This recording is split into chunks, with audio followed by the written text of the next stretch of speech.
মুর্শিদাবাদের দৌলতাবাদ থানার গুরুদাসপুর পঞ্চায়েতের বেউচিতলা এলাকায় ইয়াদ আলীর গহমার জমিতে নিমগাছের তলায় একটি ব্যাগ ও এক বালতি ভর্তি তাজা বোমা চোখে পড়ে জমি মালিকের। তড়িঘড়ি খবর দেওয়া হয় দৌলতাবাদ থানায়। খবর পেয়ে ঘটনাস্থলে পৌঁছয় পুলিশ। তারপর পুলিশ প্রশাসন খবর দেয় বোম স্কোয়াড টিমকে। পুলিশ প্রশাসন সোমবার সারাদিন রাত ঘটনাস্থল পাহারা দেওয়ার পর মঙ্গলবার বিকেলে বোম স্কোয়াড টিম আসে। বোমাগুলি নিষ্ক্রিয় করা হয়। এদিকে বহরমপুর লোকসভা ভোটের আগে তাজা বোমা উদ্ধার ঘিরে শোরগোল পড়েছে এলাকায়।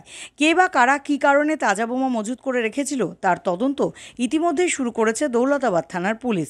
পুরন্দপুর গ্রামে একটি পুকুরের পাশে একটি তিলের জমিতে এক ব্যাগ ভর্তি বোমা পাওয়া গেছে। সেখানে অনেকগুলো বোমা ছিল। আমরা থানাকে অবজেকশন করি। থানা পুলিশ এসে রাত্রে পাহারা দেওয়ার পর আজকে সেটাকে লোকজন এসে সেগুলোকে নিষ্ক্রিয় করা হয় এবং প্রশাসনের মাধ্যমে সেগুলোকে নিষ্ক্রিয় করা হয়। কে বা কারা রেখেছে এগুলো আমি জানি না, বলতে পারছি না এগুলো। তবে ভোটের আগে এইসব জিনিসগুলো করা খুব খারাপ। মানুষ অনেক আতঙ্কের মধ্যে আছে বোমাগুলো রাখার কারণে। বাংলা টুডে নাও।